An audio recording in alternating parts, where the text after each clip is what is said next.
తెలుగు రాష్ట్రాల్లో తీవ్ర చర్చనీయాంశంగా మారిన ప్రైవేటు సర్వేయర్ తేజేశ్వర్ మర్డర్ కేసులో మరొక సంచలనం నమోదైంది. పెళ్లి తర్వాత ఐశ్వర్య తేజేశ్వర్ కలవకూడదని బెడ్రూమ్లో స్పై కెమెరా ఏర్పాటు చేశాడు తిరుమలరావు. ఆ కెమెరా ద్వారా రోజు బెడ్రూమ్లో వారి కదలికలను గమనించాడు. పెళ్లి తర్వాత కూడా తేజేశ్వర్ను ఐశ్వర్య దూరం పెట్టింది. రోజుకో సాకు చెప్పి శోభనం వాయిదా వేసింది ఐశ్వర్య. శోభనం గురించి తేజేశ్వర్ గట్టిగా అడగడంతో వెంటనే చంపాల్సిందిగా తిరుమలరావుపై ఒత్తిడి పెంచింది ఐశ్వర్య. తేజేశ్వర్ను చంపిన తర్వాత గ్లిజరిన్ పెట్టుకొని ఏడ్చింది ఐశ్వర్య. బెడ్రూమ్లో గ్లిజరిన్ బాటిల్ గుర్తించారు పోలీసులు. ఎవరు చంపుతున్నారో ఎందుకు చంపుతున్నారో తెలియకుండానే తేజేశ్వర్ చనిపోయాడు. అన్నా నన్ను ఎందుకు చంపుతున్నారో చెప్పండి అంటూ వారిని తేజేశ్వర్ వేడుకున్నాడు. తన భార్య విలనని తెలియకుండానే తేజేశ్వర్ చనిపోయాడు. నిజంగా ఈ ఘటన చాలా సంచలనంగా మారింది. అనేక ట్విస్టుల మీద ట్విస్టులు. పాపం తేజేశ్వర్ కనీసం ఎందుకు చనిపోతున్నాడో కూడా తెలియని పరిస్థితి. తనని కిడ్నాప్ చేసి కారులో తీసుకెళ్తున్నప్పుడు బతిమాలుతున్నాడు. అన్న నన్ను ఎందుకు చంపుతున్నారు చెప్పండి, అసలు కారణం ఏంటో చెప్పండి అంటూ కూడా బతిమాలడం. నిజంగా ఆ ఘటన గురించి వింటుంటే ఎంత హృదయ విదారకంగా అనిపిస్తుంది. అంటే కనీసం ఎందుకు చనిపోతున్నాడు, ఎవరు చంపుతున్నారు, ఏ కారణం చేత చంపుతున్నారు అనేది కారణం కూడా తెలియకుండా తేజేశ్వర్ చనిపోయాడంటే ఎంత పక్కా ప్లాన్తో ఆ కిలాడి ఎంత పక్కా ప్లాన్తో భర్తని మర్డర్ చేయించిందో మనకి ఇక్కడ అర్థమవుతుంది. నిజంగా గ్లిజరిన్ పెట్టుకొని మరి ఏడ్చింది. ఇంతకంటే దుర్మార్గం ఏదైనా ఉంటుందా? ఏడుపు రాకపోతే గ్లిజరిన్ పెట్టుకొని ఏడ్చిందట. ఇదేమన్నా సినిమానా? అసలు నిజ జీవితంలో ఇలాంటి ఘటనలు జరుగుతున్నాయంటే నిజంగా ప్రతి ఒక్కరు కూడా ముక్కున వేలేసుకుంటున్నారు. సినిమాను మించి ఇలాంటి ఘటనలు చోటు చేసుకుంటున్నాయి. ఐశ్వర్య చేసిన లీలలు అంతా ఇంత కావు. ఐశ్వర్య ఆడిన నాటకాలు, డ్రామాలు అంతా ఇంత కావు. భర్తను చంపించడానికి, శోభనం జరగకుండా, ఫిజికల్గా అతన్ని కలవకుండా ఎన్ని సాకులు చెప్పి ఎన్ని రకాలుగా దూరం పెట్టి ఇంకా కాదు నాతో అన్నప్పుడు వాడిని లేపేండ్రా అని చెప్పేసింది. అంతటి దుర్మార్గపు ఆలోచనతో ఒక ఆడది కట్టుకున్న భర్తని ఏ రకంగానైనా కడతీర్చాలనుకుంటే ఖచ్చితంగా అది సాధ్యమయ్యే పని, ఇంకా దాంట్లో డౌటే లేదు. ఎందుకంటే ఇలాంటి ఆడవాళ్ళు ఉన్నన్ని రోజులు కూడా నిజంగా మనము ఈ భార్య బాధితుల సంఘాలు ఎందుకే పుట్టాయేమో బహుశా అనిపిస్తుంది. భార్య బాధితుల సంఘాలంటే తొలుత కొద్ది రోజులు చాలామంది నవ్వుకున్నారు, ఏంటి భార్య బాధితుల సంఘాలని. ఇదిగో ఇలాంటి ఘటనలే. ఇటీవల మీరు ఒక్కసారి గమనించండి. ఇటీవల ఏ కేసు చూసినా, ఎక్కడ చూసినా, యూట్యూబ్ ఓపెన్ చేసినా, సోషల్ మీడియా ఓపెన్ చేసినా, ఏ చిన్న వెబ్ ఓపెన్ చేసినా, వెబ్సైట్ ఓపెన్ చేసినా భార్య చేతిలో భర్త మర్డర్. ప్రతిరోజు ఇదే తంతు, ఇదే తతంగాలు. ఎక్కడ భారతదేశం మొత్తం ఇదే పరిస్థితి.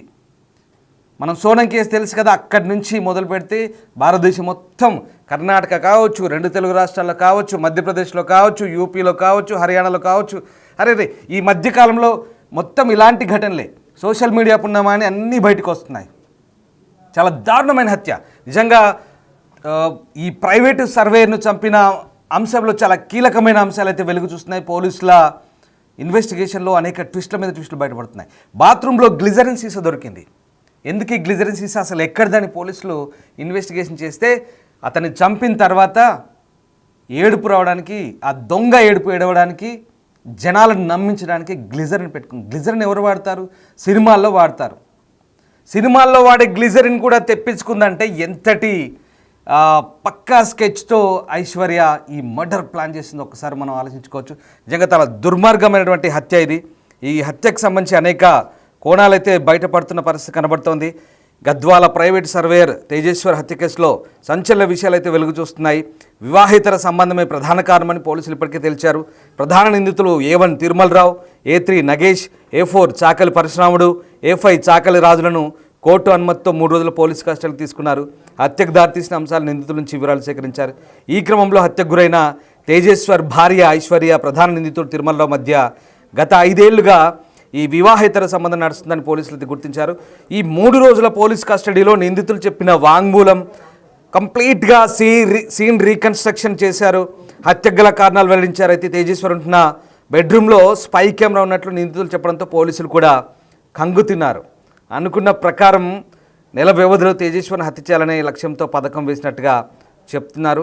హత్య చేసి కొన్ని రోజుల తర్వాత లద్దాఖ్ లేదా అండమాన్లో స్థిరపడాలనే ప్రణాళిక రచించినట్టుగా తిరుమలరావు పోలీసుల ముందు ఒప్పుకున్నట్టుగా తెలుస్తోంది. నిజంగా చాలా దుర్మార్గమైనటువంటి వ్యవహారం ఇది. అసలు ఈ కేసులో ప్రతి అంశం కూడా ట్విస్ట్ల మీద ట్విస్టులు చోటు చేసుకుంటున్న పరిస్థితి కనబడుతోంది. ఇక ప్రియుడి మోజులో పడి సుపారి గ్యాంగ్తో భర్తను అంతమొందించిన ఘటన నిజంగా చాలా నివ్వెరపరిచే విధంగా మనకు కనిపిస్తోంది. జూన్ 17న తేజేశ్వరి కనిపించడంతో తోబుట్టులందరూ కలచింది విలపిస్తుంటే ఆ ముఖంలో మాత్రం ఏమాత్రం బాధ కనిపించలేదు. ఐశ్వర్య గదిలో ఈ గ్లిజరిన్ సీసా గుర్తించారు. కన్నీళ్ళు వచ్చేలా చేసేలా ఈ గ్లిజరిన్ కనిపించారు. ఒక్కసారి అసలు నిజంగా బెడ్రూమ్లో స్పై కెమెరా ఏర్పాటు చేశాడు. అసలు ఇది ఎంత కిలాడు, వాడు అంతకు మించి ఇద్దరు కలిసి కిలాడీలు అసలు వీళ్ళకి ఈ పదాలు కూడా సరిపోవు. బెడ్రూమ్లో అంటే ఎక్కడ వాడు పెళ్లి చేసుకొని దీంతో అరే ఏంటిది, భార్య భర్తలు పెళ్ళైన తర్వాత ఇవన్నీ సహజం, దానికి ఒక పవిత్రత ఉంటుంది నిజంగా. కానీ ఈ దుర్మార్గుడు ఏం చేశాడంటే, ఈ బ్యాంకులో పనిచేసే ఈ పనికి మాలిన ఈ దుర్మార్గుడు ఏం చేశాడంటే ఈ ఐశ్వర్యతో స్పై కెమెరా ఏర్పాటు చేశాడు. బాత్రూంలో పెట్టాడు, వాళ్ళ బెడ్రూమ్లో పెట్టాడు. ఎక్కడ ఈ సర్వేరు ఆ ఐశ్వర్యతో ఫిజికల్గా కలుస్తాడని. ఇలాంటి వ్యక్తులు నిజంగా అసలు వీళ్ళని ఏమనాలి? నిజంగా మరి అంత భయం ఉన్నోడు పెళ్లి చేసుకోకుండా ఉండాల్సింది, అవసరమైతే ఆ అమ్మాయిని తీసుకొని వెళ్ళిపోవాల్సింది ఎక్కడికైనా. వాడితో పెళ్లి చేసి అమాయకంగా వాడిని బలి చేసి కనీసం వాడిని చంపేటప్పుడు బతిమాలకుండా నన్ను ఎందుకు చంపుతున్నారు చెప్పండి, అసలు కారణం ఏంటి, ఎవరు చంపమన్నారు ఏంటంటే అసలు ఇంతకన్నా ఘోరమైన చావేదన ఉంటుందా? ఇన్ని ట్విస్టులు, గ్లిజరిన్ సీసా, ఆ బెడ్రూమ్లో కెమెరాలు, ఎక్కడ రొమాన్స్ జరుగుతుందో వీడికి కొట్టుకుంటుంది, ఇక్కడ గిలగిలా కొట్టుకుంటున్నాడు. ఆ కెమెరాలు నిరంతరం ఆ నిఘాలో ఎప్పటికీ ఆ కెమెరాలు అబ్జర్వ్ చేస్తున్నాడు. ఎక్కడ ఆ ఐశ్వర్యం చేస్తున్నాడు, రొమాన్స్కు రెడీ అవుతున్నాడు. ఏంటి దుర్మార్గపు ఆలోచనలు, ఇంత దుర్మార్గం, ఇంత పైశాచికత, ఇంత శాడిజం ఎక్కడ అసలు విచిత్రంగా ఉంది ఈ కేసు. నిజంగా సోనం కేసును మించిన కేసు ఇది భారతదేశంలో. వాస్తవంగా చెప్పాలంటే చాలా దారుణమైన ఘటన. ఇలాంటి ఘటనలు మన చుట్టుపక్కలే జరుగుతున్నాయి. మనకు ఇవన్నీ కూడా వెలుగు చూస్తుంటే చాలా దారుణంగా అనిపిస్తుంది నిజంగా. ఈ సర్వేర్ హత్యకు సంబంధించి కొత్త విషయాలు అయితే బయటపడుతున్న పరిస్థితి మనకు కనబడుతోంది. ఎవరికి అనుమానం రాకుండా ఈ వ్యవహారం అంతా నడిపించినట్టుగా మనకు కనబడుతోంది. సో పోలీసులు ఆ ముగ్గురిని కస్టడీలో తీసుకొని సీన్ రీకన్స్ట్రక్షన్ చేసినప్పుడు ఈ తిరుమలరావు చేసిన వ్యవహారాలు, అలాగే ఈ ఐశ్వర్య చేసిన నాటకాలన్నీ కూడా బయటపడ్డాయి. సో ఏం జరుగుతుంది, మా కొలీగ్ శంకర్ నాతో జాయిన్ అవుతున్నారు. శంకర్, నిజంగా ఈ సర్వేయర్ హత్యకు సంబంధించి ఒక్కొక్క ట్విస్ట్ బయటపడుతుంటే అసలు మైండ్ బ్లాక్ అవుతుంది. అంటే నిజంగా పోలీసులకే మైండ్ బ్లాక్ అయి ఉంటుంది, చెప్పే మనకి చూసే వ్యూవర్స్ కూడా అసలు ఏంటి ట్విస్ట్. నిజంగా ఆ సోనం కేసు ఏదైతే మేఘాలయ కేసును మించి ఉన్నట్టుగా కనిపిస్తోంది. అసలేంటి పోలీసులు ఏం చెప్తున్నారు, విచారణలో ఏ అంశాలు బయటపడుతున్నాయి? ఇంకా మొత్తంగా దేశవ్యాప్తంగా సంచలనం సృష్టించినటువంటి గద్వాల జిల్లా తేజేశ్వర్ మరణానికి సంబంధించి కస్టడీలోకి తీసుకున్నటువంటి నిందితులైనటువంటి A1 తిరుమలరావు, A3 A4 అదే విధంగా A5 లను కూడా పూర్తిగా రాజులను కూడా మొత్తం కూడా ఇప్పటి వరకు కస్టడీలో విచారణకు తీసుకున్నారు. ఎందుకంటే వాళ్ళు కేసు పూర్వాపరాలు పరిశీలించిన క్రమంలో వాళ్ళకు పోలీసులకు పలు అనుమానాలు వచ్చాయి. ఎందుకంటే ఒకవేళ ఆ తిరుమలరావు ఐశ్వర్యం తీసుకుపోవాల్సి వస్తే నేరుగా తీసుకెళ్లేది, కానీ ఎందుకు తేజేశ్వరను చంపాల్సి వచ్చింది? ఇట్లాంటి ప్రశ్నలన్నింటికీ సమాధానం పోలీసులకు మొదటగా దొరకలేదు. గత నెల 14వ తేదీన మిస్ అయ్యాడు, 21వ తేదీన శివమై తేలాడు. కర్నూలు ప్రాంతంలో అతను చేరడంతో పాటు శవం లభ్యం కావడంతో పోలీసులు అదుపులోకి తీసుకొని అందరినీ కూడా జైలుకు పంపారు. జైలుకు పంపిన క్రమంలోనే గద్వాల సివిల్ సెషన్ కోర్టులో కూడా వీళ్ళ కస్టడీకి అనుమతి కోరాడు. సెషన్ కోర్టు కూడా అనుమతి ఇచ్చింది. దీంట్లో భాగంగానే జిల్లా ఎస్పీ మొత్తంగా దీని మీద ప్రత్యేకమైనటువంటి కస్టడీలో భాగంగా విచారణ చేపట్టారు.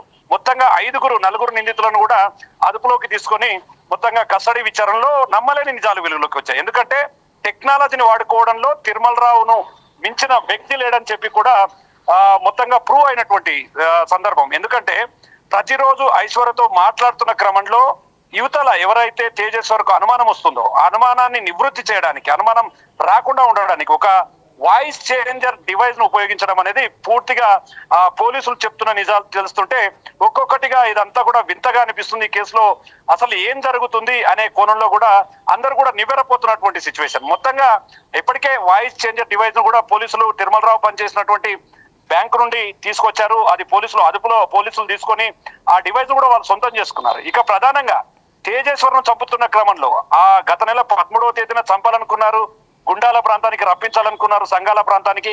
కానీ అక్కడికి తేజేశ్వర్ తన ఫ్రెండ్ తో కలిసి రావడంతో అది విఫలమైంది. ఆ తర్వాత తిరిగి మళ్ళీ స్కెచ్ చేశారు. 14వ తారీఖున దీనికి మట్టు పెట్టాలని నిర్ణయించుకున్నారు. ఆ తర్వాత కారులో తీసుకెళ్లడం, అక్కడ నుంచి వీరాపురం గద్వాల కర్నూలుకు మధ్యలో ఉన్నటువంటి ఆ జాతీయ రహదారికి సమీపంలో వేటకొడలతో నిర్దాక్షిణ్యంగా గొంతుకోయడం. ఒకప్పుడు అంటే అట్లా చేస్తున్న క్రమంలో ఈ యొక్క ఎంక్వైరీలో భాగంగా కస్టడీ విచారణలో చెప్తున్న నిజాల కుటుంబ సభ్యులు నిజంగా తీవ్ర దుఃఖంలోకి తీసుకువెళ్తున్నటువంటి సిచ్యువేషన్. ఎందుకంటే తేజేశ్వర్ను చంపే ముందు తేజేశ్వర్ వారిని వేడుకున్నాడు, ఎందుకు నన్ను చంపుతున్నారన్నా, మీకు నేనేం అన్యాయం చేశాను, నన్ను వదిలిపెట్టండి, మీకు నేనేం చేయలేదు కదా అని. భార్య సొంత విలన్, అంటే భార్య ఒక విలన్ అన్న సంగతి కూడా తనకు తెలియలేదు. చివరికి చచ్చే వరకు కూడా తన భార్య అనేది ఇదంతా చేయిస్తుందని మాత్రం తెలియలేదు. కానీ దీంట్లో పోలీసుల రికార్డులో చెప్తున్నది ఒక రకంగా ఉంటే ఆఫ్ ద రికార్డ్ లో మరిన్ని విషయాలు కూడా వెలుగులోకి వస్తున్నాయి. ఎందుకంటే తేజేశ్వర్ కు అదే విధంగా ఐశ్వర్యకి ఎప్పుడైతే పెళ్ళైందో ఆ క్రమం నుంచి కూడా ఓవరాల్ గా ఈ ఎపిసోడ్ అంతా కూడా తిరుమలరావు వెనుకుండి నడిపించాడు. మొత్తంగా ఐశ్వర్యకు తనకు మధ్యలో ఎవ్వరు వచ్చినా కూడా తిరుమలరావు ఊరుకునే ప్రసక్తే లేదంటూ కూడా ఆ మైండ్ లో బాగా ఫిక్స్ అయ్యాడు. ఇదే క్రమంలో ఎక్కడైనా పెళ్లి అయిన తర్వాత ఒకవైపు తేజేశ్వర్ కావచ్చు, మరోవైపు తేజేశ్వర్ కావచ్చు, ఐశ్వర్య ఇద్దరి మధ్య శారీరక సంబంధం ఏర్పడుతుందా అనే కోణంలో పలు అనుమానాలకు తావిస్తూనే వారికి సంబంధించినటువంటి నిత్యం కదలికల పైన కూడా పూర్తిగా అతను అబ్జర్వ్ చేస్తూ వచ్చాడు. ఒక సీసీ కెమెరాలు ఏర్పాటు చేయడంతో పాటు మొత్తంగా ప్రతి నిమిషాన్ని కూడా వారిద్దరి మధ్య ఉన్నటువంటి ప్రతి కదలికలను కూడా మూమెంట్ కూడా తెలుసుకుంటూ వచ్చాడు.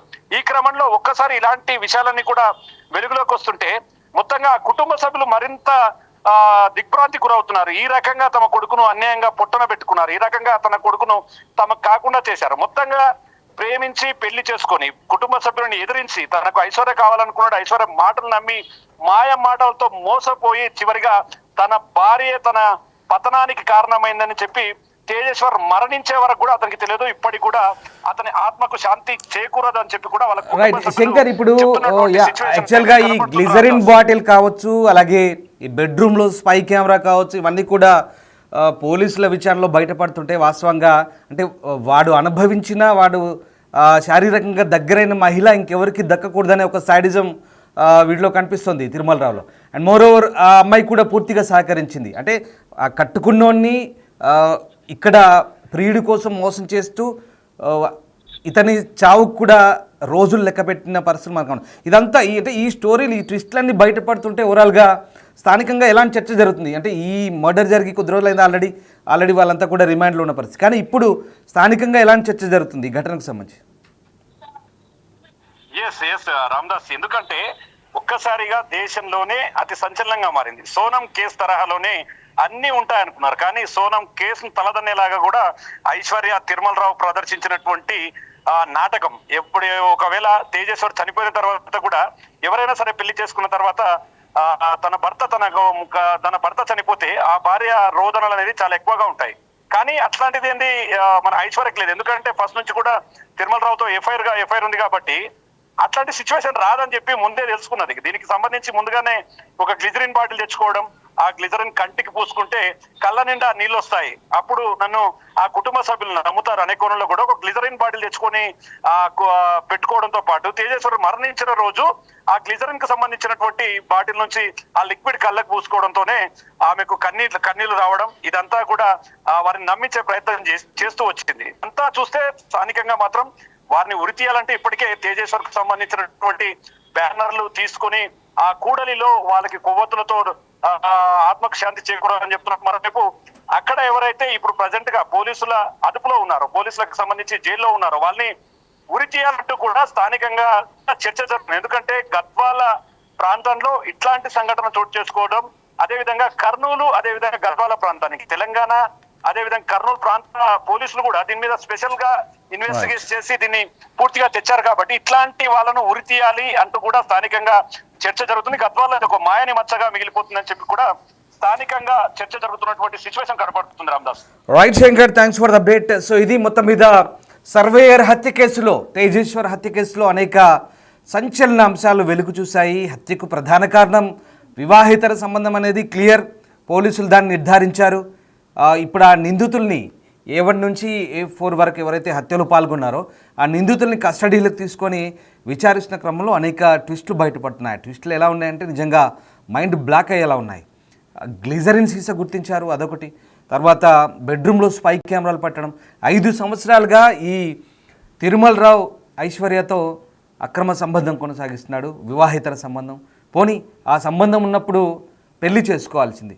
ఆ అమ్మాయిని ఇంకొకరితో పెళ్లి కొప్పించి 1 నెల పాటు 1 మంత్ ఓవరాల్గా మొత్తం 1 నెల పాటు శారీరకంగా అతన్ని కలవకుండా ఏ క్షణం ఏం జరుగుతుందో అని ఆ శాడిస్ట్ ఎదవ ఏకంగా స్పై కెమెరాలు పెట్టి ఎస్ అఫ్ కోర్స్ తిట్టాల్సిన పరిస్థితి. ఎందుకంటే ఈ వ్యవహారం అంతా వింటుంటే శాడిస్ట్ అనక తప్పని పరిస్థితి.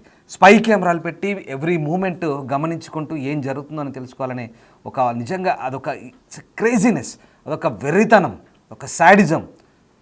వెర్రి తలకెక్కితే ఏ రకంగా ఉంటుందో మనకు అర్థమవుతుంది.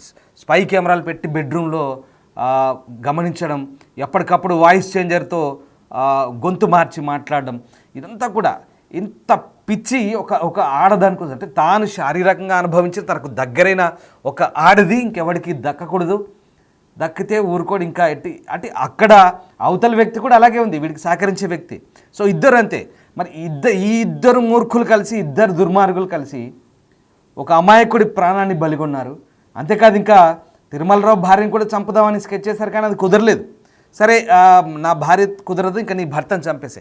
అంటే ఇంత సింపుల్గా ఇలాంటి మ్యూచువల్ అండర్స్టాండింగ్తో హత్యలు చేయడాలు, అక్రమ సంబంధానికి అడ్డొస్తున్నారనే, వివాహితర సంబంధానికి అడ్డొస్తున్నారనే వ్యవహారాలన్నిటి కూడా ఇంత సింపుల్గా మేనేజ్ చేస్తూ అలా ఊరికే మనుషుల్ని సింపుల్గా అలా అడ్డు తొలగించుకునే క్రమంలో హత్యలు చేయడాలు, ఇంత దారుణం ఇది. ఇంకొక విషయం ఏంటంటే పాపం నన్ను ఎందుకు చంపుతున్నారని అడిగితే కూడా కారణం తెలియకుండా చనిపోయిన వ్యక్తి. బహుశా ఇంత దారుణమైన ఘటన, అసలు ఈ సంఘటన సంబంధించి నిజంగా ఇది చాలా దారుణమైన ఘటన. పోలీసుల విచారణలో నివ్వెరపోయే అంశాలు బయటపడుతున్నాయి. ఇంకా ఎలాంటి అంశాలు బయటపడతాయి, వీరికి ఎలాంటి శిక్ష వేస్తారనేది చూడాల్సింది. న్యాయస్థానం ఎలాంటి శిక్ష ఖరారు చేస్తుంది. మీరేమనుకుంటున్నారు, ఇలాంటి వాళ్ళకి ఎలాంటి శిక్ష పడాలి? మేము పోల్ పెట్టాము ఆల్రెడీ. మీ అభిప్రాయం ఏంటో కామెంట్ బాక్స్ రూపంలో తెలియజేయండి. అండ్ ఈ గ్లిజరిన్ ఎపిసోడు, ఈ స్పై కెమెరా ఎపిసోడు, అసలు ఇవన్నీ కూడా సినిమాల్లో చూస్తున్నాం, కానీ నిజ జీవితంలో కూడా సినిమాలను చూసి నేర్చుకుంటున్నారా లేదా నిజ జీవితంలో జరిగే సినిమాల్లో పెడుతున్నారా? మీరేమనుకుంటున్నారు?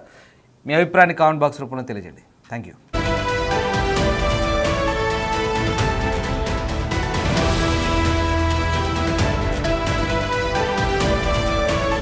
The Big Folk Night 2025 celebrating the soul of Telangana. August 23 సాయంత్రం 6 గంటల నుండి ఎల్బీ స్టేడియంలో. టికెట్స్ బుకింగ్ కోసం ఎంట్రీ వాలా యాప్ను డౌన్లోడ్ చేసుకోండి.